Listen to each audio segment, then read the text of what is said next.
बाकी हो तेरी आरती गाऊं भीगी भरी तेरी आरती। अब हम उषा जी मंच पे तस्लीम हो रही है और थोड़ी देर में हमारे ठाकुर जी महाराज जी का आरती होगा। आरती हमारे मंदिर के अध्यक्ष साहब कृष्णा प्रताप सिंह मुनक्का चाचा जी द्वारा होगा और तब आप लोग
सच्चिदानंद रूपाय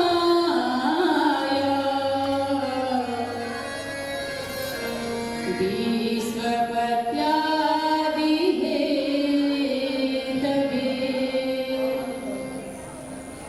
तापत्रय विनाशाय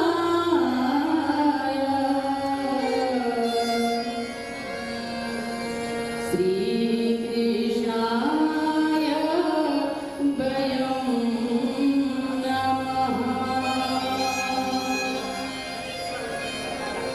गुरुः हि ब्रह्मा गुरुः हि विष्णुः गुरुदेवो महेश्वरः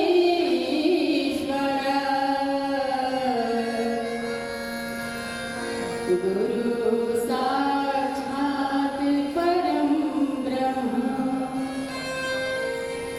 तस्मै श्री गुरुवे नमः।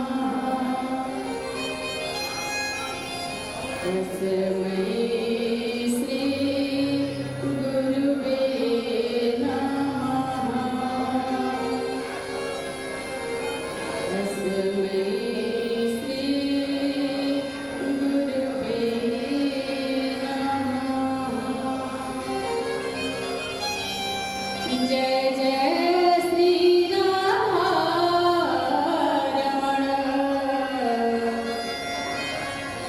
जय जय नवल किशोर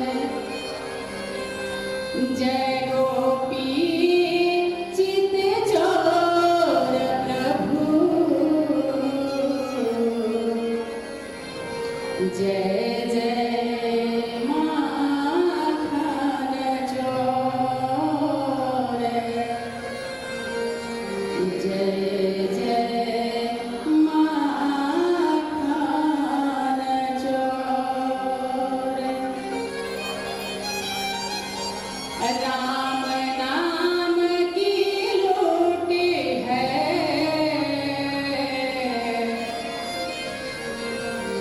लूट सके तो लूटे अंत समय पछताएगा जब प्राण जाएंगे छूटे।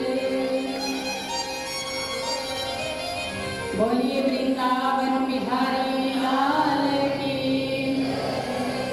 श्री राधा रानी सरकार की श्रीमद् भागवत महापुराण की सभी संतों की सभी भक्तों की बजरंगबली की गीता घाट बाबा की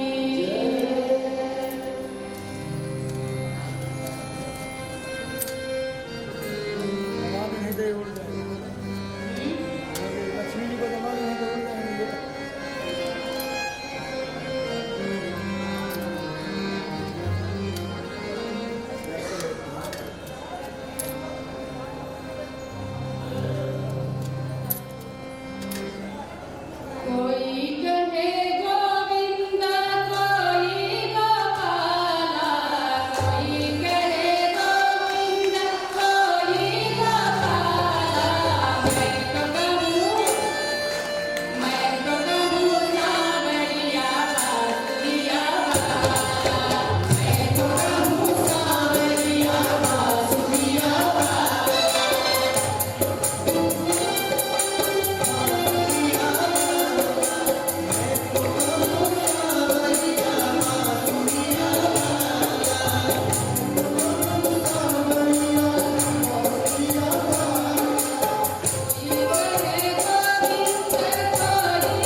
आज पंचम दिवस में प्रवेश कर रहे हैं।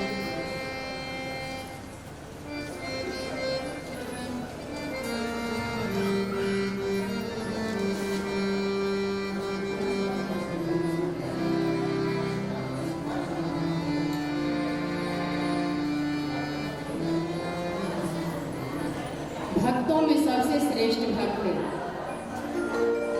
हमारे हनुमान जी और उनकी छत्र छाया में और गुरुदेव की कृपा से हम श्रीमद् भागवत महापुराण के समक्ष उपस्थित हमारे जितने श्रोतागण हैं, हमारे भाई बहन हैं, हमारे माता और पिता हैं, उनको इस व्यासपीठ से हाथ जोड़कर जय श्री कृष्ण, जय श्री राधे, थोड़ा जोर से बोल लीजिए, जय श्री राधे।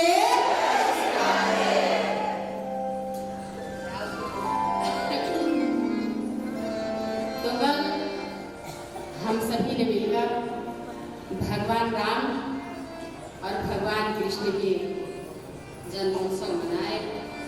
हमारी बहनें इतना नृत्य की थक गई होंगी, इसलिए सोच रही थी कि आज 1 घंटा बातें चालू करें, लेकिन ये वीर है, ये झांसी की रानी है, ये सती अनुसुईया है, ये थकती नहीं है, ये डबल इंजन की शक्ति है।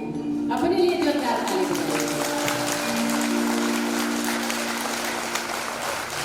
डबल इंजन की शक्ति इसलिए कह रही हूँ कि घर परिवार भी संभालती है और बाहर नौकरी भी करके आ जाती है, पैसा भी कमा लेती है और घर भी संभाल लेती है। और हमारे भाई यहाँ जितना उपस्थित हैं, नाराज मत होइएगा, क्योंकि आप ही लोगों के साहस से, आप ही लोगों की ताकत से हमारी बहनों में डबल शक्ति आती है। इसलिए भाई लोग भी अपना ताली बजाते हैं। यदि घर के गार्जियन बाहर न भेजे तो शायद हमारी बहनें यहाँ तक नहीं पहुँच पाएंगे। तो कल हम लोग सुने राम और कृष्ण का जन्मोत्सव और इस वंश में भगवान राम का जन्म हुआ और इस वंश में भगवान कृष्ण का अवतार हुआ। सबका जड़ मात्र एक ही है, वो है नारायण जी। वो है नारायण जी जिनके वंश में राम भी आए, कृष्ण भी आए, जितने हमारे महापुरुष आए सब नारायण के वंश से आए। लेकिन यहाँ लोग लोगों को बांट देते हैं, ये फलाना जाति है, ये वो है, ये वो है, बांट देता है लोग। लेकिन हमारे परमात्मा किसी को बांटते नहीं है। यहाँ से जयकारा लगाया जा रहा है, वृंदावन बिहारी लाल की, तो सभी लोग एक ही स्वर में बोलते हैं। इस स्वर को सुनने के बाद ही पता चलता है कि हम सब परमात्मा के अंश हैं, परमात्मा के पुत्र हैं, परमात्मा के संतान हैं। इसलिए हम सब जब परमात्मा के संतान हैं तो हम सब एक हैं। प्रभु श्री राम, यदि आप लोग मानते हैं कि प्रभु श्री राम के वो हमारे पूर्वज थे जो आगे करके गए, पीछे से उनके जो जीवन में अपना वो चरित्र बनाया उसका अनुकरण करना हमारा धर्म है। लेकिन मात्र 5 से 7 किलोमीटर की दूरी से आते हुए दुख के साथ कहना पड़ता है कि इतना ही दूर में जो अपने को राम भक्त बताते हैं, जो अपने को कृष्ण भक्त बताते हैं, जो अपने को शिव भक्त बताते हैं, मुंह में गुटखा ले लिए हैं और मुंह बकरी की तरह चला रहे हैं। और उनसे बोलिए राम राम, तो क्या वो राम राम बोल सकते हैं? तो जो गुटखा खाएगा यानी बकरी जैसा मुंह चलाते रहेगा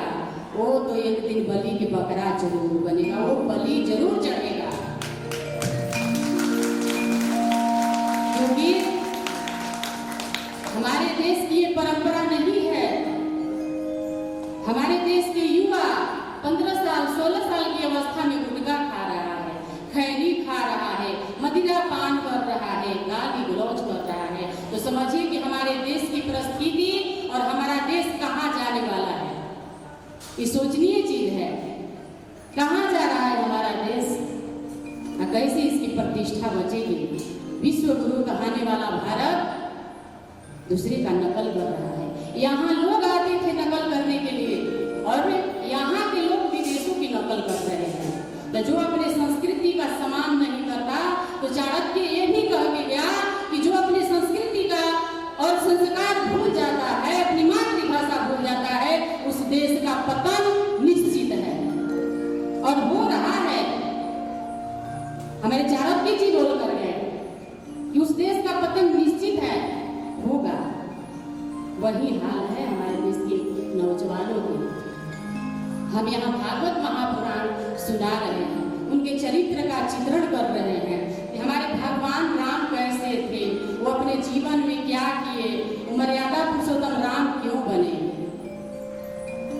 क्यों बने। ये सब विचार करने की जरूरत है, क्योंकि हम सब ऋषि मुनियों की संतान हैं। अपने आप को अलग नहीं समझना है, हम सब एक हैं। और जो राम भक्त कृष्ण भक्त नहीं होगा, वो कभी राष्ट्र भक्त भी नहीं हो सकता है। इसलिए प्रभु श्री राम और कृष्ण शिव जिनको आप मानते हैं, जिस माध्यम से जाना तो सबको एक ही जगह है, जिसके माध्यम से आप जाएं, सारे भगवान एक ही है, ईश्वर लेकिन एक है। रास्ता बस अलग अलग बना दिया गया, वो भी कोई दूसरा नहीं, आपस में इंसान बांट लिया। भगवान तो मात्र एक है, ईश्वर एक है, जो हम सबके रक्षक हैं। तो जब हम राम को मानते हैं, तो राम के अनुसार अपने बच्चे को भी संभालना पड़ेगा।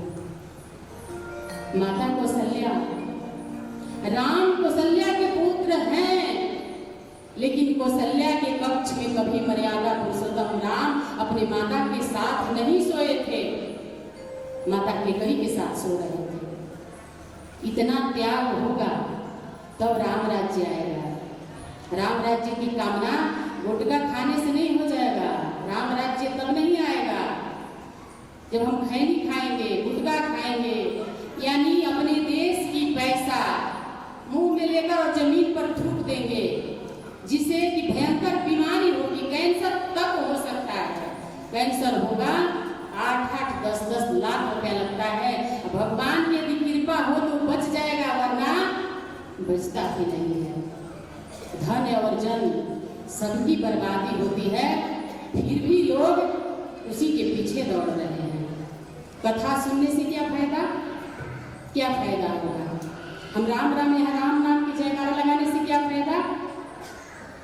यहाँ हनुमानगढ़ी के मंदिर में, मंदिर के बगल में ही कितना हिंसा हो रहा है, जाने के बाद मन पीड़ित हो जाता है। क्या हमारे देश के लोग वही खाते थे? तो अपना हार, अपना विचार, कहा जाता है कि जैसा अन्न वैसा, जैसा अन्न वैसा अन्न। थोड़ा जोर से बोलिए तब तो समझे कि समर्थन कर रही है। जैसा अन्न वैसा अन्न।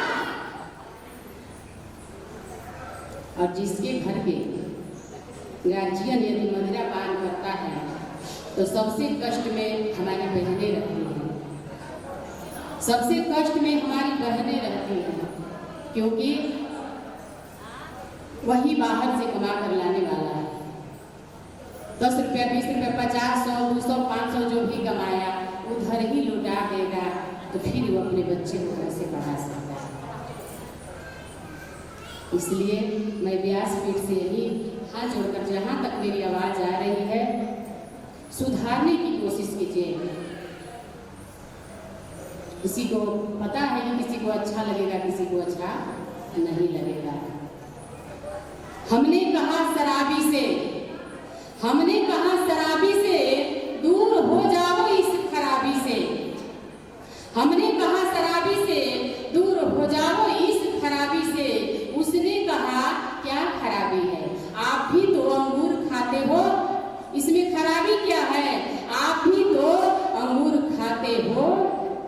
भी तो अंगूर का ही पानी है, दुनिया बड़ी सियानी है। सब अपने आप मन माने।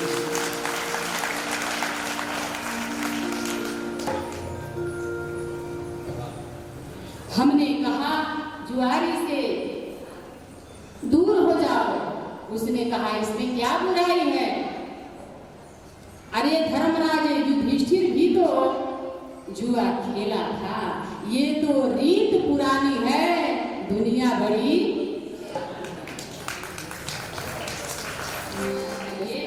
किसी काम को करने से पहले सोचना चाहिए इस काम को करने से इसका रिजल्ट क्या होगा। जो रिजल्ट नहीं सोचता है उसी का पतन होता है। तो कल बोलिए वृंदावन बिहारी लाल की। और हमारे कृष्ण का अर्थ ही प्रेम होता है। कृष्ण का अर्थ ही प्रेम होता है। हमारे भगवान कृष्ण इस धरती पे अवतार क्यों लिए?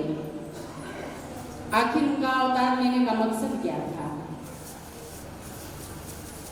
श्री सूत जी से 88,000 ऋषियों ने सवाल किया कि प्रभु अजन्मा है तो फिर देवकी के पुत्र क्यों बने?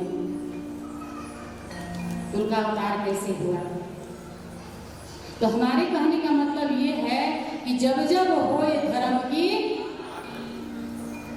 जब जब इस धरती पे पाप बढ़ जाता है, अधर्म बढ़ जाता है, तब तब भगवान को किसी न किसी रूप में अवतार लेना पड़ता है लोगों को सिखाने के लिए। और जैसे भी वो धर्म की स्थापना करे उसके लिए उनको चक्र उठाना पड़े या धनुष उठाना पड़े या हाथ में त्रिशूल लेना पड़े, इस धर्म को बचाने के लिए भगवान का अवतार होता है। तो भगवान कृष्ण भी उनका भी प्राकट्य जेल में होता है और उस जेल में से श्री वासुदेव जी एक बांस के टोकरी में अपने बच्चे को उठाते हैं और उस पापी के डर से, उस अतताई के डर से भगवान कृष्ण को गोकुला लेकर जा रहे हैं। रास्ते में यमुना मैया, देखिए हमारे देश की नदी को भी मैया कहा जाता है। जिस देश में नदी को भी मैया कहा जाए, क्या साधारण नदी और जल नहीं कह सकते थे, लेकिन यमुना मैया। ज्यों ही वासुदेव जी उस यमुना मैया में प्रवेश किए, जल ऊपर की तरफ उफान मारने लगा। तो एक संत कहते हैं कि यमुना माता समझ गई थी कि ये हमारे स्वामी हैं। जब हमारे स्वामी का प्राकट्य हुआ है और मेरे ही मार्ग से वो जा रहे हैं, तो उनका चरण स्पर्श करना हमारा धर्म है। और उसी समय यमुना मैया जल का इतना उफान की, लगा कि वासुदेव जी डूब जाएंगे, लेकिन भगवान की लीला, वो अपने चरणों को थोड़ा सा नीचे किए और जब ही यमुना मैया अपने स्वामी के चरणों को स्पर्श की, घुटना भर पानी हो गया। इसके बाद वासुदेव जी बाबा आनंद के घर पहुंचे। वहां जाने के बाद माता यशोदा उनके यहाँ भगवान कृष्ण को लेटाकर, देखिए एक पिता अपने पुत्र के लिए, कथा का मतलब यही होता है कि समझना चाहिए कि ये पिता अपने पुत्र के लिए, वासुदेव जी समझ रहे हैं कि जो ये कंस है यदि देख लेगा तो मेरे बेटे को तो ये मारेगा ही, हमें भी मार देगा। तो अपने प्राण की परवाह न करते हुए श्री वासुदेव जी अपने पुत्र को बचाने की काम करते हैं। माता यशोदा के गोद में भगवान कृष्ण को लेटाकर और योग माया को लेकर चलती। योग माया वहां गई। वहां जाने के बाद बच्चे की रुदन की आवाज सुनाई। उसी समय कंस के भी नींद खुल गई। उस बच्ची को लाया गया और वो पत्थर पे पटाना चाहा। इसको टुकड़े टुकड़े करते, जैसे 7-6 बच्चों का किया था वैसे इसको भी कर दे। लेकिन योग माया पत्थर पर पटकने से पहले आकाश में उड़ गई और उड़कर आकाशवाणी यही की कि अबे दुष्ट कंस, तू मुझे क्या मारेगा? तुझे मारने वाला तो गोकुल में कब का जा चुका है। उसी समय कंस की आंखों पे जो अहंकार की चर्बी चढ़ा हुआ था उतर गया और वो डर गया कि यहाँ मैं अपने बहन को जेल में बंद करके कारागार में डालकर रखा, फिर भी उस 8वां संतान का जन्म हो ही गया और इस जेल से बाहर निकल ही गया। इसके बाद वो कंस दुनिया में जितने राक्षस हैं सबको अपने पास बुलाता है। बुलाने के बाद उसी में पूतना भी आती है। तो पूतना आती है तो पूतना ही तैयार हुई कि मैं कितने बच्चों को मार दी है और वो एक बच्चा, उसको मारने में क्या है। कंस कह रहा है तू नहीं ना पहचान रही कौन है वो? जाओ गोकुल में जितने 6-6 दिन के बच्चे हैं वहां सबको मार के आओ। पूतना गई, अपने स्तन पे विष लगा कर गई और जितने वहां बच्चे थे 6-6 दिन के सबको मारना शुरू किया। लेकिन ईश्वर की लीला तो असीम है। भगवान छोटे हैं, उनका आकार छोटा है लेकिन परम ब्रह्म है, वो सब समझ रहे हैं। और योग माया से धीरे से बता दिए कि वो जो पूतना है उनके सर पे जाके सवार हो जाओ ताकि वो मेरे घर आ जाए। और उस समय आनंद का उत्सव था।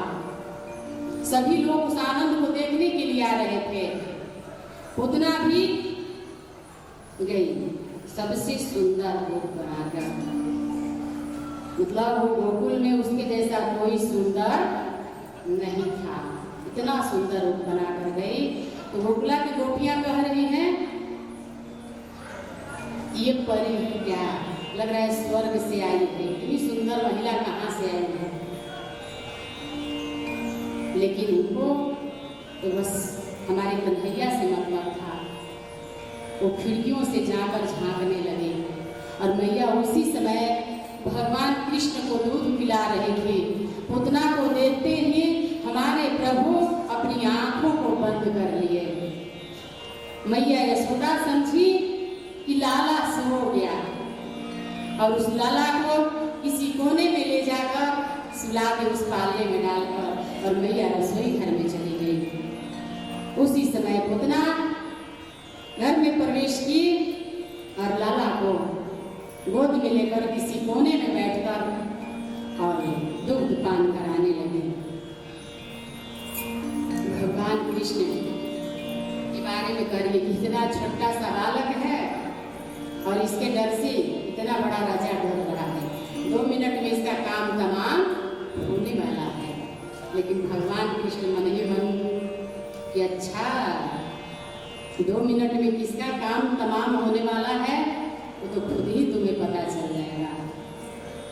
और स्तनपान कराना जो ही शुरू की, इसके बाद परम ब्रह्म परमेश्वर दुग्ध पान करने लगे। दुग्ध जब समाप्त हुआ तो उसी समय उनका प्राण भी पीना शुरू कर दिए। जब प्राण पीने लगे तो वो चिल्लाने लगी छोड़ दो मुझे, छोड़ दो, छोड़ दो। लेकिन भगवान कृष्ण कह रहे हैं कि मैं एक बार जिनको को पकड़ लेता हूँ, फिर छोड़ता नहीं हूँ। और भगवान को लेकर रुड़ गई हो, बेचैन हो गई, क्योंकि जब व्यक्ति का प्राण निकलने लगता है तो किधर हाथ किधर पांव और किधर ये माया है, सब कुछ व्यक्ति भूल जाता है। उसी प्रकार उतना भूल चुके हैं। और जब हमारे प्रभु उनके प्राण को पी गए तो उस आकाश से ऐसे गिरी, इतना आवाज हुआ कि सारे ब्रज के लोग, गोकुल के लोग दौड़ते हुए आए कि हो सकता है पूतना फिर किसी बच्चे को खा गई, दूध पिलाकर मार दे। सभी माताएं अपने अपने बच्चे की पालने देखने लगी और वो पूतना भारी भरकम शरीर लेकर पड़ी है। भगवान कृष्ण उनके छाती पे लेटे हुए हैं। ये खबर माता यशोदा के पास जाती है। माता घबरा जाती है, मेरा कन्हैया, अरे मेरे लाला, तू कहाँ गया लाला? वर्षों बाद तो मेरे घर आया था, अभी 6 दिन नहीं हुआ, तब तक से मेरा लाला कहाँ चला गया? मैया यशोदा घबरा गई। जब सारे गोकुलवासी उस पुतना को देखने के लिए उनके पास उपस्थित हुए तो मैया यशोदा भी गई, लेकिन परम ब्रह्म परमेश्वर जिनको माता मान लिए हैं तो क्या उनको कष्ट दे सकते हैं? नहीं। भगवान इतना सुंदर अपना स्वरूप बना लिए हैं, इतना सुंदर स्वरूप कि माता यशोदा को पुतना दिखाई नहीं दे रही है, सिर्फ कृष्ण ही कृष्ण, लाला ही दिखाई दे रहे थे। भगवान कृष्ण को अपने गोद में लेते हैं और माता के गोद में दे देते हैं। मैया यशोदा भयभीत हो गई, डर गई कि 6 दिन का हमारा लाला जब घर से कोई न कोई उठाकर राक्षसी शक्ति ले जा रहा है तो आज से कोई भी दुनिया के संसार में कोई ऐसा व्यक्ति आएगा अपने लाला से मिलने नहीं दोगे। मिलना जुलना बंद। कोई भी आएगा उसको खाना पीना सब कुछ दिया जाएगा, लेकिन अपने लाला से मिलने नहीं दोगे। उसी समय हमारे महादेव जी भी जब मैया बंद कर दी कि किसी को अब मिलने नहीं दूंगी, तो उसी समय महादेव जी आए भगवान कृष्ण के दर्शन करने के लिए। वो भी ऐसे ही समय पे चलते हैं, खुद वरदान दे देंगे, फिर उनको भागना पड़ेगा। इतने भोले हैं, इसीलिए उनका नाम भोले नाथ है। देखते नहीं है कि ये क्या करने वाला है, आशीर्वाद दे देंगे, वरदान दे देंगे।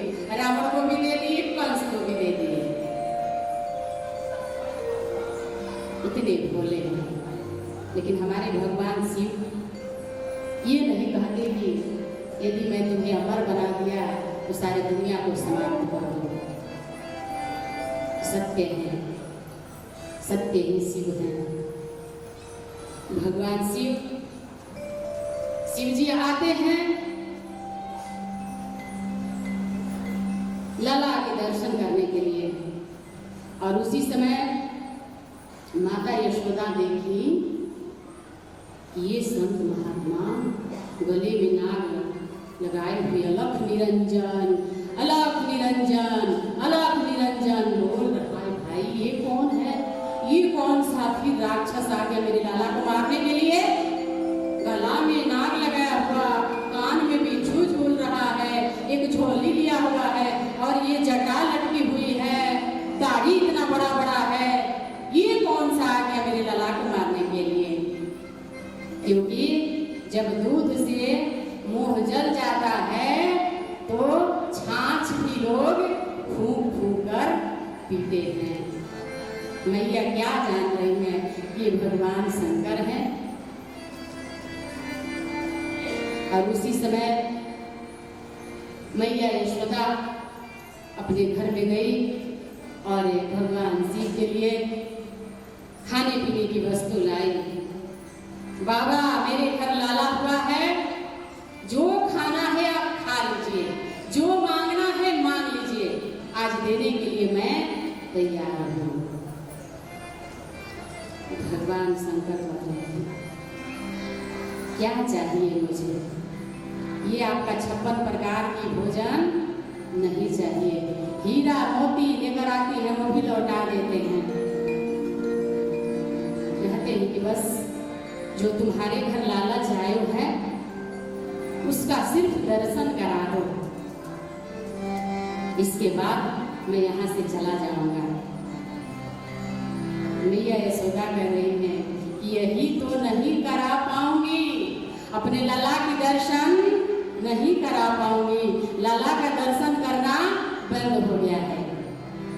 कोई भी हो, अब किसी को मैं अपने लाला के दर्शन नहीं कराऊंगी। भगवान शिव जी अपना झोला उठाए और चल दिए। भगवान की भाषा भगवान ही समझते हैं। अब इधर कन्हैया जी जोर जोर से विलाप करने लगे, रोने लगे, जोर जोर से रोने लगे। अब माता यशोदा घबरा गई कि अरे उनका तो हम दर्शन भी नहीं कराए, फिर उनको ये नजर कैसे लगा सकते हैं मेरे लाला को? अभी तो ठीक ठाक था, अभी जो ही अपना 2-3 कदम आगे बढ़े होंगे तब तक से मेरा लाला रोने लगा। गोकुल की गोपियां आ गई, अरे लाला इतना क्यों रो रहा है? कि पता नहीं, एक जोगी बाबा आए थे और मैं उनके पास खाने पीने के लिए सामान कुछ भी मतलब स्वीकार नहीं किए और लौट कर चले गए। उसी समय से मेरे लाला रो रहा है, चुप होने का नाम ही नहीं ले रहा है। गोपियां कह रही हैं कि उसी जोगी को बुलाइए। हो सकता है वो जोगी बाबा थे, तो हो सकता है झाड़ देंगे तो हमारा और आपका लाला ठीक हो जाएंगे, लेकिन ना उनको मत बुलाओ। वही तो लग रहा है कि हमारे लाला को नजर लगा कर चला गया, टोना करके चला गया। आइए माता यशोदा क्या कर रही है।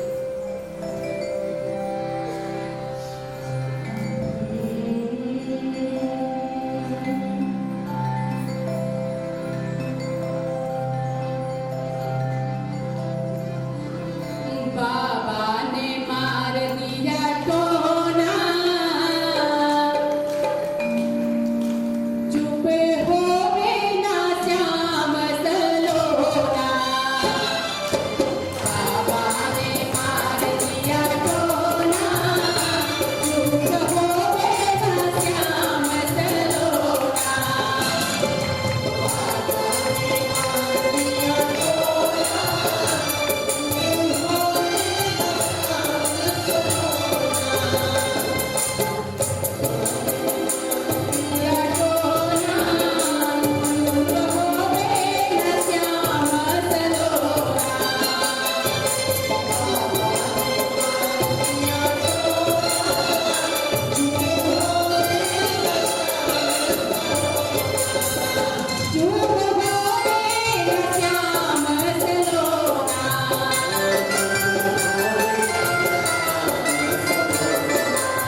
और कोई भी खिलौना देने के बाद खिलौना को तोड़कर फेंक दे रहा है।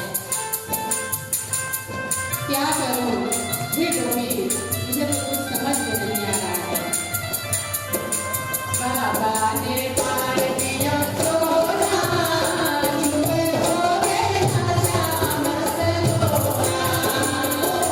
बाबा ने पार दिया सोना, झूमे हो गए श्याम सलोना।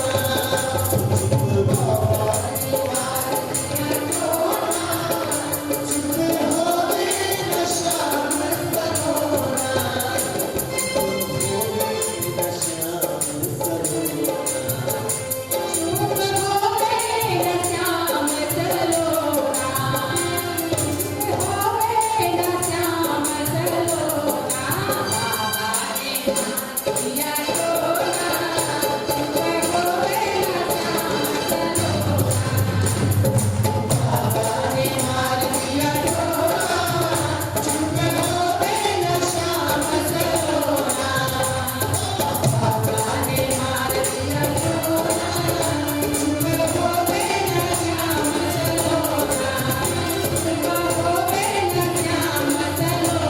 सलोना।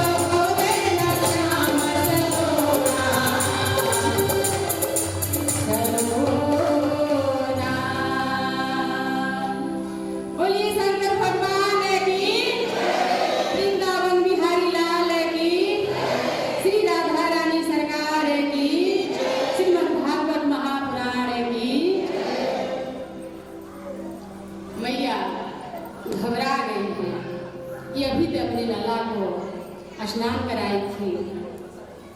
उसी समय ये जोगी बाबा आए और अलख निरंजन करते हुए डमरू बजा दिए और गोपियों से बता रहे थे, माता यशोदा कि हे गोपी, अब तुम ही बताओ कि मैं क्या करूं।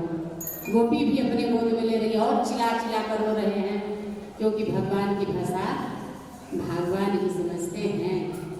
इसके बाद गोपियां दौड़ी दौड़ी गई और उससे जोगी बाबा को बुला कर लाई। उसी समय मैया यशोदा अपने लाला को चुप कराने के लिए भगवान शंकर के गोद में उनको देना पड़ा। और उसी समय जो ही भगवान अपने गोद में लाला को लेते हैं, उसी समय वो हंसने लगते हैं। मैया करी तो जादूगर जरूर है, मेरा लाला इतना देर तक रो रहा था लेकिन इनके गोद में जाते हंस रहे हैं। ये बाबा जरूर जादू जानता है। फिर मैया यशोदा अपने गोद में ले रही है, फिर रोना चालू, उनके गोद में जाते हंस रहे हैं और उनके गोद में आते रो रहे हैं। यही हमारे प्रभु की लीला है। जो सूत देव जी से हमारे 88,000 ऋषियों ने सवाल किया था, यह जन्मा है तो फिर देवकी के पुत्र कैसे बनेंगे। यही उनकी लीला है। उनके गोद में हंस रहे हैं, इनके गोद में रो रहे हैं। अंत में मैया खुश होकर और भगवान शिव को हीरा मोती लेकर आती है कि बाबा मेरे लाला को आप करा दिए, इसलिए मैं अपने तरफ से आपको ये दक्षिणा में दे रही हूँ। भगवान शिव जी कहते हैं कि मुझे हीरा मोती नहीं चाहिए मैया, बस इतना ही कर देना कि जब अपने लाला को स्नान कराना तो वो जो जल गिरेगा तो बीच आंगन में मेरे शिवलिंग की स्थापना करा देना। जब वो लाला स्नान करेगा तो वही जल मेरे सिर पे चढ़ना चाहिए। बोलिए शंकर भगवान की। अभी भी आप लोग गोकुल में जाइएगा बाबा नंद के घर, वहां बीच आंगन में शंकर भगवान बैठे हुए हैं, जहाँ कुछ देर तक सबको बैठना पड़ता है, इंतजार करना पड़ता है। हमारे भोले शंकर भी वहां बैठकर इंतजार किए थे। मैया बोली ठीक है बाबा, आप जो कह रहे हैं वही भी नहीं, बस सिर्फ मिट्टी और कंकड़ है। भगवान कृष्ण हाथ जोड़कर मैया को प्रणाम कर रहे हैं कि मैया आप पूजनीय है। और उसी समय एक छोटे से माटी के कण उठाए और अपने मुंह में डाल दिए। और उनके एक भाई बलराम जी हैं, वो झगड़ा लगाने में आगे माता यशोदा के पास दौड़ते हुए गए और जाकर के मैया मैया लाला ने मिट्टी खाया है, लाला माटी खाया है। मैया दौड़ते हुए अपने हाथ में स्टिक लेकर आई, छड़ी लेकर। वो छड़ी क्या है? अहंकार है। क्या ईश्वर को अहंकार के द्वारा पकड़ा जा सकता है? मैया छड़ी लेकर आई और लाला के पास गई कि लाला क्या मेरे घर माखन की कमी है? तू माटी खा रहा है? लाला कहते नहीं माँ, मुंह खोलो। दाऊ भैया ऊपर से चढ़ा रहे, मुंह खुलवा माँ, मुंह खुलवा। लेकिन मुंह खोल, जल्दी मुंह खोल। लेकिन लाला करके नहीं खोल रहे हैं। मैया जीत पकड़ ली, क्योंकि परम ब्रह्म समझ रहे हैं कि अपने मैया को जब अपना असली रूप दिखा दूंगा तो मेरी मैया मैया नहीं रह जाएगी, ये भगवान समझ लेगी और दुनिया में कोई अपने माँ का कदर नहीं करेगा। इसीलिए भगवान अपने माता जी को अपना स्वरूप नहीं दिखा रहे हैं। लेकिन मैया जिद कर दी, मुंह खोल, मुंह खोल। अंत में भगवान कृष्ण मुंह खोलते हैं जब, तो पूरा ब्रह्मांड दिखाई देने लगा। उसी में मथुरा, वृंदावन, अयोध्या, सारी नदियां बह रही हैं, सारे संत ऋषि तपस्या करते हुए दिखाई दे रहे हैं, पेड़ पौधे वृक्ष सब कुछ दिखाई दे रहा है। और माता देकर वहीं पे बेहोश होकर गिर गई। भगवान कृष्ण मन ही मन मुस्काने लगे। मैया यही बात तो मैं पहले ही सोच रहा था कि मेरी मैया इस दृश्य को नहीं देख पाएंगे। और मैया को बेहोश करने वाला कौन था? बस वही लाला है। लाला ही उनको बेहोश करके बेसुध हालत में कर दिए। क्यों? क्योंकि जब मैया होश में रहेगी तो समझ जाए कि ये परम ब्रह्म परमेश्वर है, तो फिर मुझे ये छड़ी से मारने वाली नहीं है, माखन खिलाने वाली नहीं है, प्रणाम करना चालू कर देंगे। इसलिए भगवान अपनी माता को विशुद्ध कर देते हैं। फिर उनको विस्मित करने के लिए ये जो जितना वृत्तांत देखी है, जितना दृश्य देखी है, सब भूल जाए, विस्मित कर दिए उसी समय। तब मैया को ऐसे छोड़े, मैया मैया बलराम जी झगड़ा लगाकर चले गए।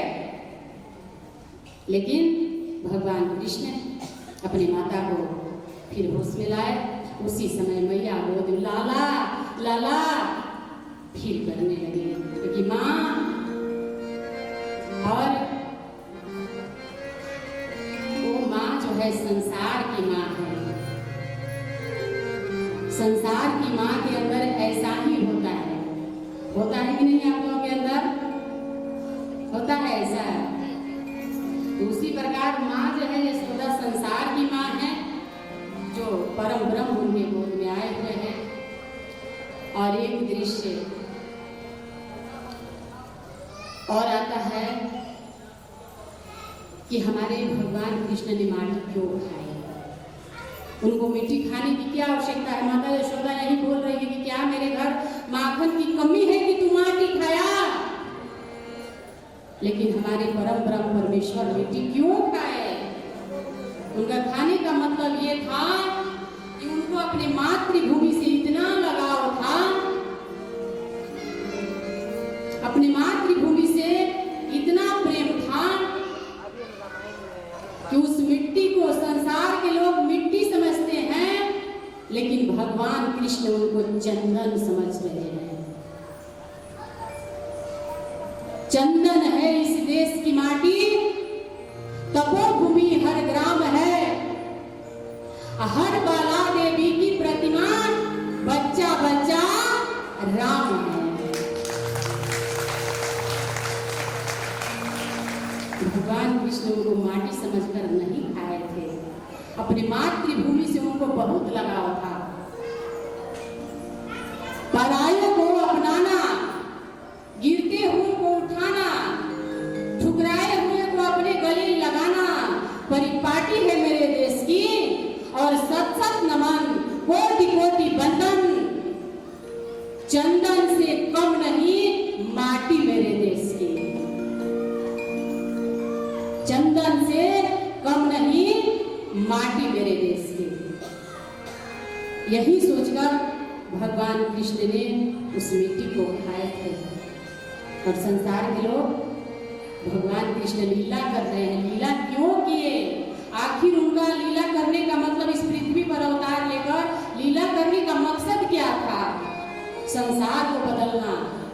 अधर्म बढ़ गया था, धर्म की स्थापना करने के लिए उनका अवतार हुआ था। हमारे इतिहास में जब स्वामी विवेकानंद अपने भारत की संस्कृति और संस्कार का परचम लहराने के लिए विदेश गए थे और वहां अपनी परचम लहराकर वापस आ रहे थे, तो हमारे देश के लोग उनको प्लेटफॉर्म से लेने के लिए कहा जाता है कि जा पर कृपा राम की होई, ता पर कृपा करे सब कोई। तो हमारे देश के लोग उनको लेने के लिए प्लेटफॉर्म गए थे। कोई रथ लेकर गया था, कोई 4 व्हीलर में एसी वाला गाड़ी लेकर गया था, लेकिन स्वामी विवेकानंद विमान से उतरे और इस मिट्टी पे लोट-पोट करने लगे, लौटने लगे। वहां जितने लोग उपस्थित थे सभी लोग अरे स्वामी जी, आपके कपड़े गंदे हो जाएंगे, आपके कपड़े गंदे हो जाएंगे, आपके लिए तो कितना साधन लेकर हम लोग आए हुए हैं, फिर भी आप मिट्टी में लोटपट हो रहे हैं। स्वामी विवेकानंद जी इतना सुंदर वहां उन लोगों को समझाए कि तुम्हारे लिए ये माटी होगा, मिट्टी होगा, लेकिन मेरे लिए ये हमारी माता है। वर्ष कितने दिन हो गया था अपनी माँ से बिछड़े हुए, तो अपनी माँ के गोद में जब आया तो यहाँ मुझे शांति मिल रही है। उस शांति के लिए मैं लोटपोट कर रहा हूँ।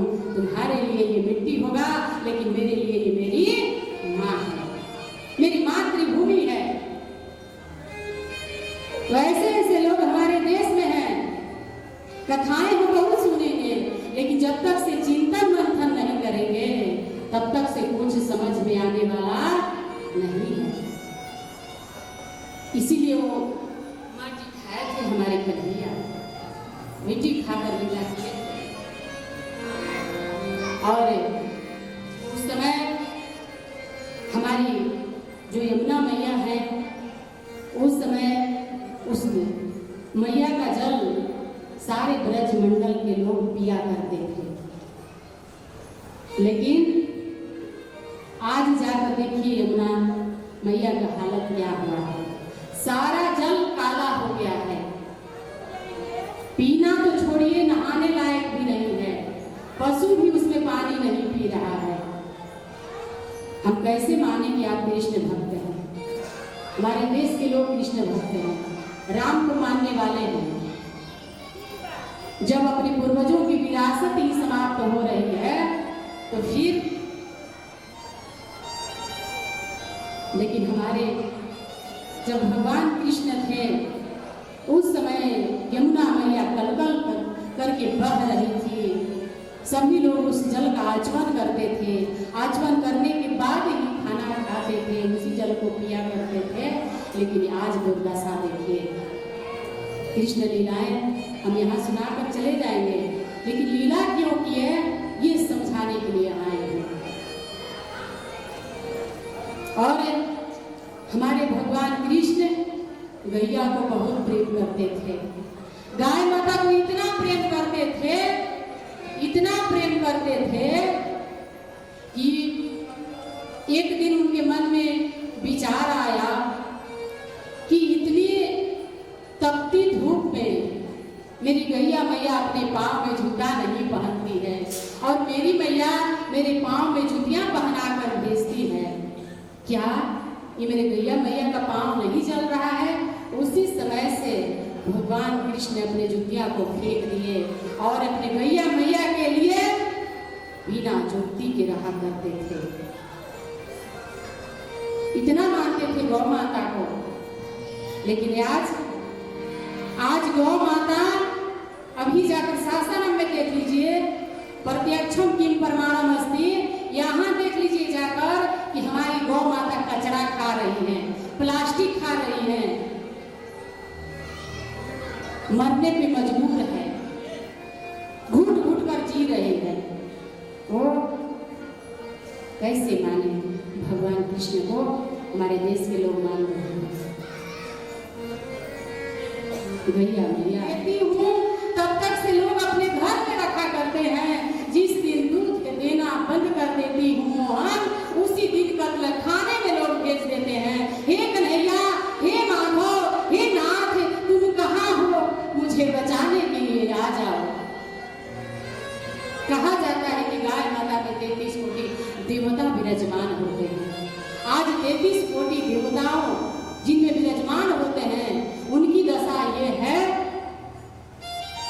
तो हमारे भगवान कृष्ण भी खुश नहीं होंगे, उदास ही होंगे कि जिस धर्म की स्थापना उस पृथ्वी लोक पर करके आया, आज वो धर्म नहीं रहा, सब समाप्त हो रहा है दिनों दिन। और हमारे गोविंद गोवर्धन पर्वत से बहुत प्रेम किया करते थे। एक और भगवान की लीला आती है, गोकुला के लोग यानी वृंदावन के लोग जल बरसाने के लिए इंद्र की पूजा किया करते थे। इंद्र भगवान की पूजा करते थे। धीरे धीरे ये कन्हैया जब 7 साल के हुए, यज्ञ हो रहा था, वहीं पे जाकर कन्हैया खड़े हुए और वहां पूछने लगे ये क्या हो रहा है। तो जो आचार्य जी पूजा की तैयारी किए हुए थे, आचार्य जी बोले कि हे कान्हा, यहाँ गोवर्धन इंद्र की पूजा होने की तैयारी चल रही है। क्योंकि इंद्र की पूजा की तैयारी, क्योंकि हाँ, आखिर इंद्र की पूजा आप लोग क्यों करते हैं? तो आचार्य जी और जो वृंदावन के लोग रहने वाले थे, वो लोग भी भगवान कृष्ण से कहते हैं कि यज्ञ इसलिए करते हैं, उनकी पूजा इसलिए करते हैं कि इंद्र भगवान जल बरसाते हैं, तभी यहाँ घास भी हरी हरी रहती है, तुम्हारी गैया चलती है और यहाँ अन्न भी उपजाया जाता है। इसीलिए इंद्र भगवान की हम लोग पूजा करते हैं। तो भगवान फिर प्रश्न पूछ रहे हैं कि क्या आप लोग पूजा नहीं करिएगा तो क्या वो जल नहीं बरसाएंगे? नहीं, पूजा हम लोग नहीं करेंगे तो वो जल नहीं बरसाएंगे और ये धरती वीरान हो जाएगी, सूख जाएगी, लोग अन्न के लिए तरसने लगेंगे, गैया चरने के लिए मरने लगेगी। इसलिए इंद्र भगवान की पूजा हम लोग करते हैं।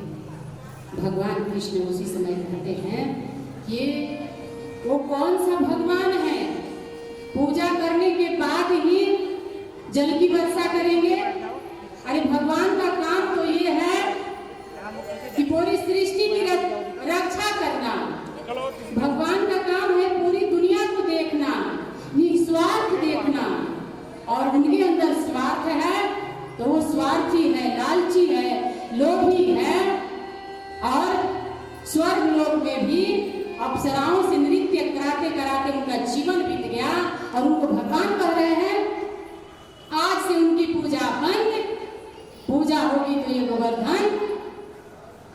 पर्वत की। आचार्य जी कह रहे कि हे नंद बाबा, ये आपका कन्हैया ठीक कह रहे हैं, ये साधारण नहीं है, पूर्व जन्म का संस्कार इनके अंदर जरूर है। ऐसा ही किया जाए, गोवर्धन भगवान की ही पूजा किया जाए। और गोवर्धन भगवान की पूजा की भी तैयारी हुई। सारे ग्वाल बाल, सारे ब्रज के लोग वहां हवन सामग्री लेकर गए। इतना बड़ा बड़ा बर्तन में फल फूल लेकर गए, सब लेकर गए। तो वहां जाकर बाल बाल बोल रहे हैं कि अरे ये पहाड़ की पूजा करा रहे हो कन्हैया, इनका मुंह किधर है? ये इतना सामग्री आया है, ये खाएंगे कहाँ? भगवान कृष्ण कह रहे हैं पहले चढ़ा के तो देख, पहले चढ़ा के देखो। और भगवान खुद एक गुफा बन जाते हैं और ऐसे ही उसमें वृंदावन के लोग इसको पकड़वा रहे हैं और अंदर जा रहा है, उधर गिर रहा है, डालते जा रहे हैं, गिरते जा रहा है। सब वहां ताली बजा बजा कर हंसने लगा, बोलिए कन्हैया लाल की। और वो गोवर्धन पर्वत गोवर्धन नहीं, हमारे स्वयं भगवान कृष्ण ही है, जिनकी परिक्रमा करने से जो आपके मन में इच्छाएं होगी, उन इच्छाओं को लेकर यदि गोवर्धन पर्वत की परिक्रमा करिएगा, वो इच्छाएं जरूर पूर्ण होती हैं। यज्ञ तो संपन्न हुआ, लेकिन जब ये समाचार इंद्र भगवान के यहाँ पहुंचा तो इंद्र कुपित हो गए। कुपित होकर और उसी समय मेघराज को भेज दिए, जाओ प्रलय ला दो, 7 दिन तक बरसना, वहां 7 दिन तक बरसते रहना। गए वहां, बादल क्या, पानी क्या, अंधड़ तूफान सब आया, लेकिन जिनके साथ परमात्मा हो, जिस भूमि पे परमात्मा का अवतार हुआ हो, बताइए उस भूमि का कोई क्या बिगाड़ सकता है। और उसी समय कन्हैया उस पर्वत को उठाने के लिए ठान ली। तो बलदाऊ भैया कह रहे हैं, अरे कान्हा, ये पर्वत उठाने की क्या आवश्यकता है? बस बोलो, अभी जाकर इंद्र का या उनके भेजे हुए दूत को समाप्त कर दूंगा, 1 मिनट नहीं लगेगा। भगवान कृष्ण अपने बलदाऊ भैया को समझा रहे हैं कि मारना कोई उपाय नहीं है, मारना है तो इंद्र के अहंकार को मारना है, मारना है तो अहंकार को मार दिया जाए। और भगवान कृष्ण अपने कन की उंगली पे उस पर्वत को धारण कर लेते हैं। बोलिए गोवर्धन भगवान की। और उसी में सब वृंदावन के यानी ब्रजमंडल के लोग सब उस पर्वत के नीचे आ गए।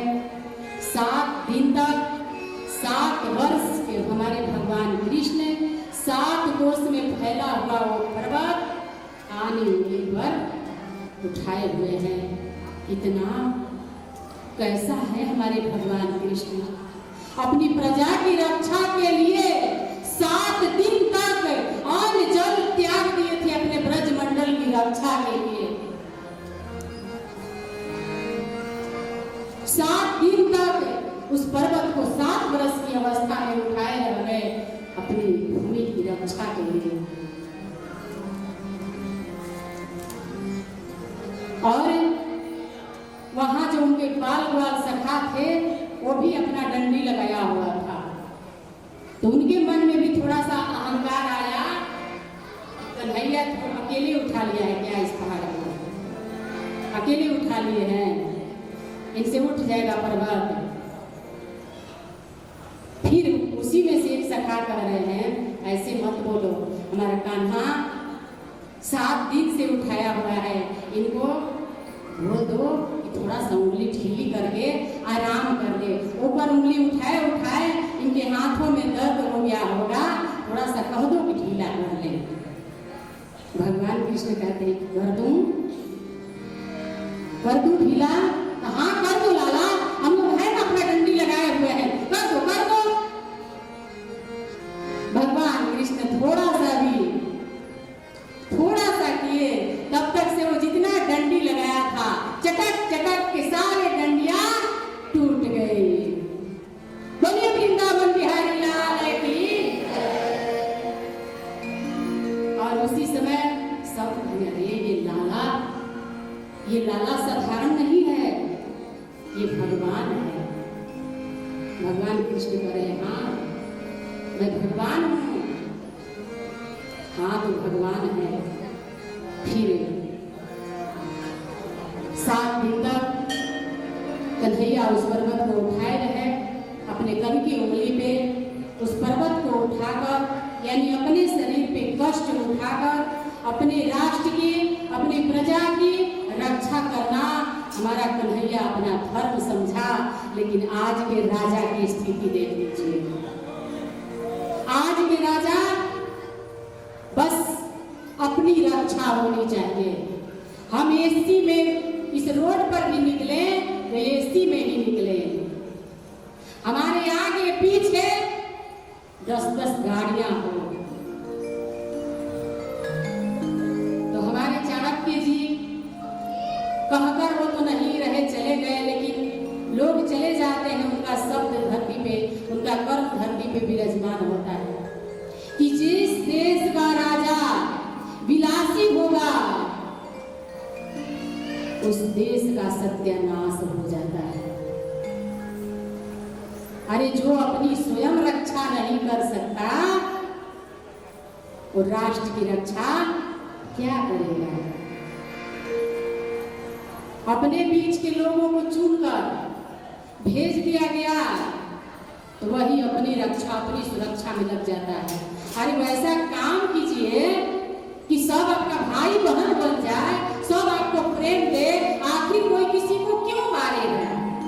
क्या जरूरत है? वर्धन पूजा संपन्न हुआ हमारे भगवान कृष्ण के संरक्षण में। और एक हमारे गोवर्धन भगवान के प्रति सारे ब्रजमंडल के लोग क्या कर रहे हैं?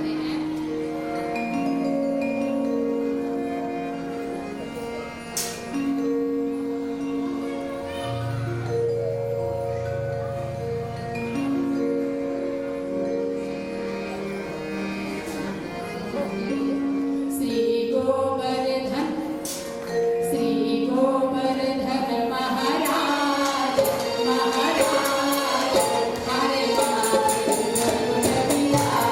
हरे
गोवर्धन भगवान की पूजा शुरू हो गई। और इंद्र तो उधर परेशान है भाई, क्योंकि असत्य परेशान होता है। उसके बाद उनके गुरु उनके पास जाते हैं और वो अपनी परेशानी का कारण इंद्र भगवान बताते हैं। तो गुरु यही सलाह देते हैं कि अपना अहंकार छोड़िए और भगवान कृष्ण से जाकर माफी मांग लीजिए और उनके चरणों में अपने आप को समर्पित कर दीजिए। वो कोई साधारण इंसान नहीं है, वो साक्षात परम ईश्वर है। और इंद्र भगवान कृष्ण भगवान के चरणों में जाकर अपने आप को समर्पित किए। तो भगवान कृष्ण समझा रहे हैं कि आप राजा हैं, एक राजा का धर्म क्या होता है, अपना धर्म आप भूल गए थे। उस धर्म को याद दिलाने के लिए ऐसा हमने किया है। एक राजा का ये धर्म नहीं है कि उनके पास कुछ दिया जाए, यानी लालच दिया जाए तो राजा अपने प्रजा को सुरक्षित रख सकता है, वरना नहीं रख सकता। वही सीख देकर भगवान कृष्ण इंद्र भगवान को वहां से भेज देते हैं, माफ कर देते हैं, क्योंकि हमारे भगवान कृष्ण दयालु हैं। सबको यहाँ सिखाने के लिए धरती पे आए हुए थे। तो इंद्र भगवान को भी शिक्षा देकर उनको भेज दिए।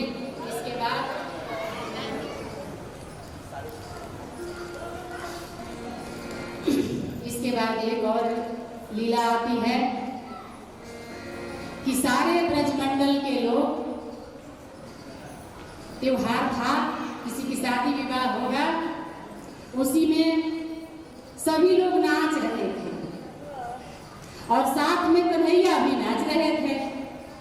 तब तक से वहां माता यशोदा जब गई तो कृष्ण भगवान वहां से अपने माता के पास आ गए। तो मैया बोले कि कान्हा, अभी तो तू नृत्य कर रहा था बाल वालों के साथ, अभी क्या हो गया कि शांत हो गए? मैया तू नहीं जानेगी भोली, तू बड़ी भोली है माँ, तू नहीं जानती कि सारे दुनिया को मैं नचाता हूँ, लेकिन तुम्हारे सामने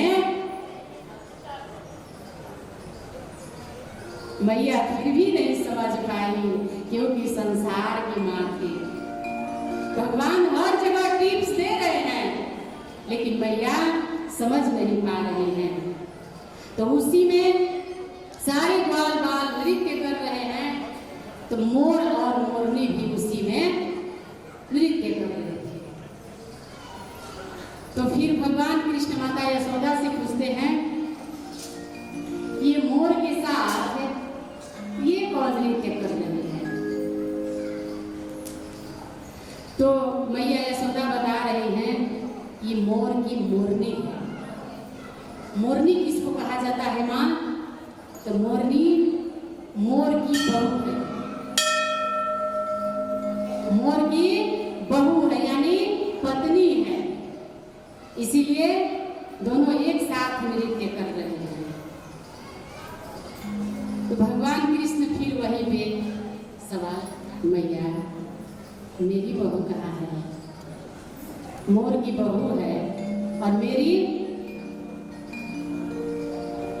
यशोदा मैया कह रही, अरे ऐसी बहू नहीं मिल जाती, ऐसी पत्नी नहीं मिलती है, उसके लिए प्यार करना पड़ता है।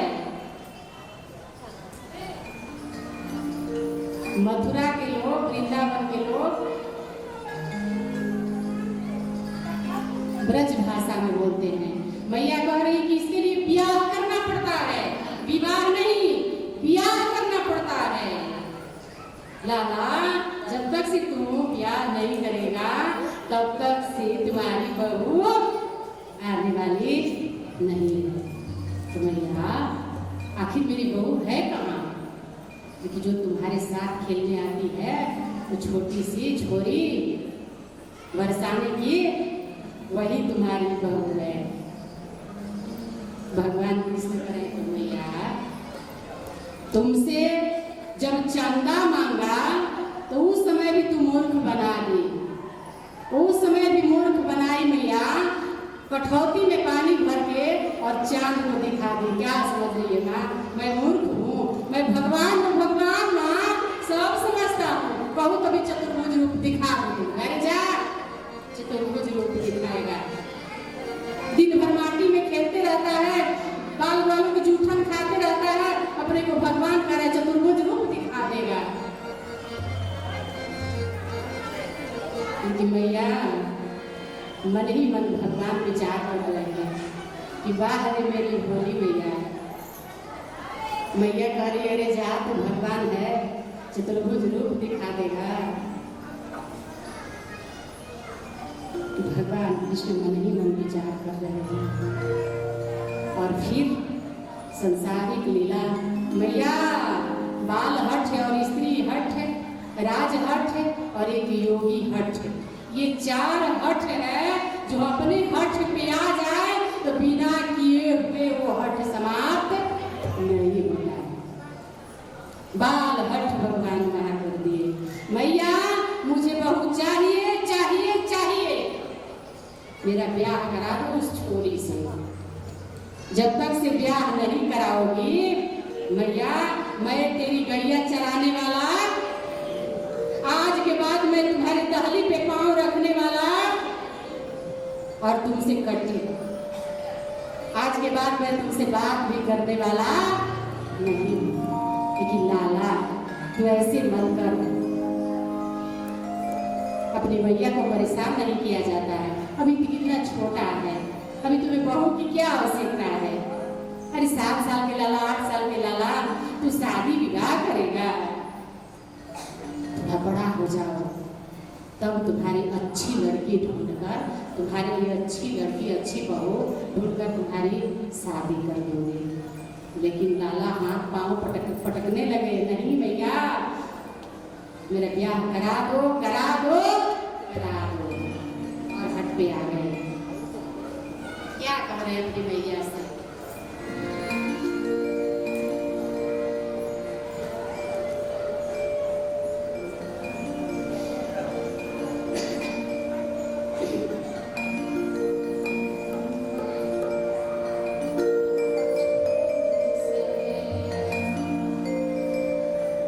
मैया करा दो मेरो प्यार, मैया करा दो मेरो प्यार, नीरज के छोरी।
बाहर आ जाएगा, क्योंकि तू हमारा कलेजा है और प्रेम पूछता है।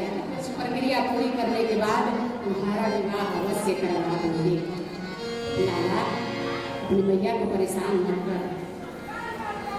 लाला फिर सवाल कर दिए, मैया गोद में सर रखे। उस दिन भी बोली थी कि अपने माता के गोद में सर रखकर, और ये जरूर कहना चाहिए कि माँ, मैं अपने चमड़ी की जूती बनाकर यदि तुम्हारे पाँव में पहना दूं तो भी मात्र ऋण से ऋण नहीं हो सकता। उस दिन भी बोली थी। जब हमारे भगवान कृष्ण मैया के गोद में सर रखकर अपना समय दे रहे हैं तो उनका बनाया हुआ माँ को कदर नहीं कर रहा है। सब कुछ ट्रस्ट वाले भी गलती करते हैं। उनको दान मिल जाने के मतलब क्या? गौ गौ धर्मशाला, किसी को गौशाला खुलवाइए, वहां संत महात्मा को रखिए, भजन कीर्तन कराइए, अपने सनातन धर्म को बचाइए। वृद्धाश्रम नहीं बनवाना चाहिए। वृद्धाश्रम बन जाएगा तो लोग जरूर वहां छोड़ेंगे, तो पैसे का ये रफ्यूज होता है। वृद्धाश्रम नहीं खोलना चाहिए। तो भगवान कृष्ण अपने माता के पांव पे सर रखकर फिर सवाल कर रहे हैं, भैया ओ मेरी भोली भैया, बोल लाला, तू तो ऐसा बोलता है कि अंदर क्रोध भी रहेगा, समाप्त हो जाता है। मैया बताओ तुम मुझे कितना प्रेम करती हो। ये लाला ये मत पूछो, बहुत प्रेम करती हूँ, तू तो मेरा कलेजा है।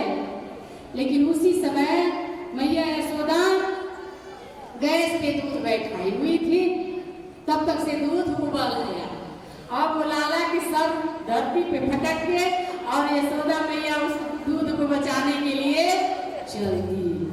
अब तो लाला मन ही मन विचार करेगा, रे अभी मैया कह रही कि तू तो मेरा कलेजा है रे कलेजा, और हमसे अधिक वो दूध से प्रेम करती है। और लाला के सर पटक दिए इस धरती पे। उसी समय गुस्से में आए और इतना बड़ा पत्थर उठाए और जिस दूध को बचाने के लिए मैया गई थी उसी मटका पे खींच के मारा। वो कंकड़ मटकी फूट गया और घर में जितना मटकी था क्रोध में आकर सारे मटकी फोड़ डाले। एक भी मटकी मैया के घर में नहीं रहा। मैया उसी समय आती है, क्रोध में आती है, अहंकार करके, आज कान्हा को छोड़ने वाली नहीं हूँ। आज तो इनको रस्सी से बांधूंगी। और अपने हाथ में एक रस्सी लेकर आती है, ओखल खींच कर लाती है और उसी में उनको बांधना प्रारंभ करती है। मैया क्या समझ रही है कि ये परम ब्रह्म है, इस संसार के लोगों के बंधन में आने वाले नहीं है। और मैया एक रस्सी लेकर वो परमात्मा को बांधने चली है। मैया खींच खींच कर बांध रही है। जब खींच रही है तो छोटा पड़ रहा है। हर वक्त माँ थक गई, पसीना पसीना हो गई, बांधते बांधते थक गई। अंत में मैया कही, हे परमात्मा, कौन सा परीक्षा ले रहे हैं, ये सो लाला देकर और कितना परेशान कर दिए हैं। भगवान मन ही मन विचार कर रहे हैं, अरे भैया कोई परम ब्रह्म कोई और नहीं है। मैया उसी समय उनका क्रोध शांत हुआ, थक गई। जब थक गई तो लगा कि अपने आप चरणों के, ईश्वर के चरणों में समर्पित कर दी है। उसी समय लाला के भैया लाओ रस्सी दे, क्योंकि लाला, और उसी समय पर रस्सी बड़ा हो गया। जब उनका अहंकार समाप्त हुआ तो भगवान बंधन में आ गए। भगवान कृष्ण प्रेम है, प्रेम से ही बंधन में आते हैं, वरना भगवान बंधन में आने वाले नहीं हैं। भगवान भगवान कह रहे हैं मैया तू तो कह रही थी कि लाला तू मेरो कलेजे हो, तो मैया कान पकड़ के मैं माफी मांग रहा हूँ मेरी मैया, मैं तुझे बहुत परेशान किया। अरे लाला कान मत पकड़ना, अरे लाला तू कान मत पकड़, तो मेरा लाला है। देखिए गोद में माता यशोदा उठा लेती हैं। ऐसे ही भगवान कृष्ण अपनी लीलाओं में एक माता का प्रेम क्या होता है, एक पुत्र का प्रेम क्या होता है। और एक और छोटा सा प्रसंग है, यमुना नदी में कालिया नाग आ गया था और उस जल को गंदा कर रहा था। ब्रजमंडल के लोग उसी जल को पीते थे, उसी जल से खाना बनाते थे, उसी जल से स्नान करते थे। जब से कालिया नाग उसमें आया तब से ब्रजमंडल के लोग पानी बिना परेशान होने लगे। वहाँ भी भगवान लीला रचाई, सारे ग्वाल बालों को लेकर एक योजना बनाई, वहाँ जाकर वो गेंद खेलने लगे। और उनका एक दोस्त है मधुमंगल जो गरीब थे। मधुमंगल से बॉल फेंकवाए, फेंक मधुमंगल फेंक, जितना तुममें शक्ति है, जितना जोर है, जितना ताकत है, फेंक। मधुमंगल जो लगाकर फेंका और वो बॉल यमुना नदी में, जिसको काली गढ़ बोला जाता है, उसमें वो चला गया।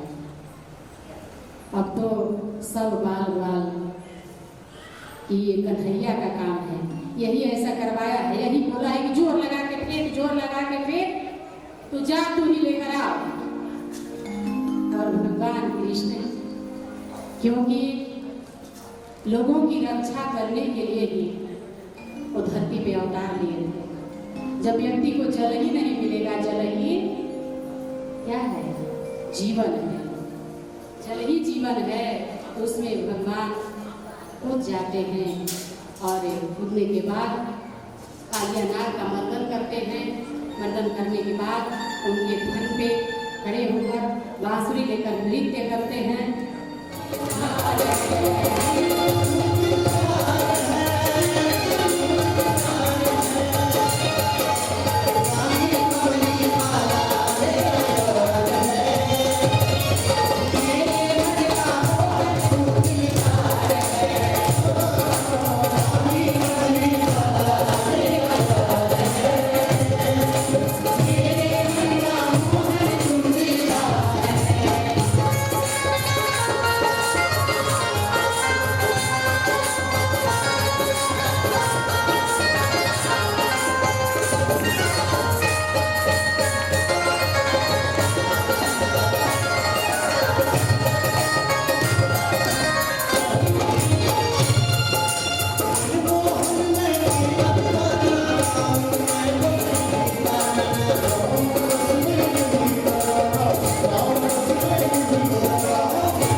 से मल्टीप्लाई करने के बाद कितना होगा? हैं? 8 से 56। इसीलिए 56 प्रकार के भोग गिरधर भगवान को लगाया जाता है। प्रेम से बोलिए गोवर्धन भगवान की। चलिए बात वही छोड़कर कुछ भी करेगा वो देख रहे हैं, इसलिए कल कंजूसी नहीं करना है। हमारे रुक्मणी जी का और भगवान कृष्ण आरती गाओ तेरे गिरधर तेरी, आरती गाओ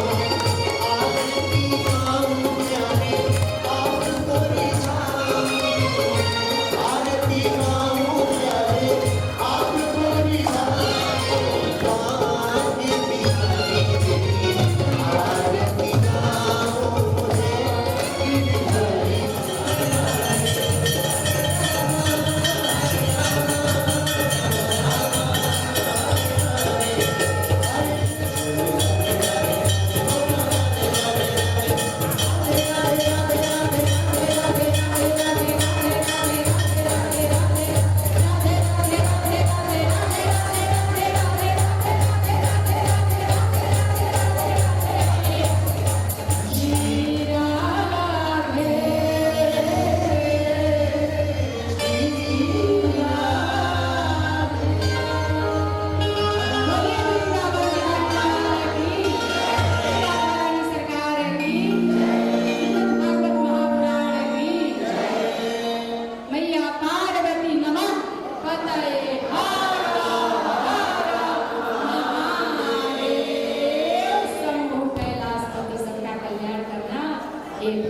सब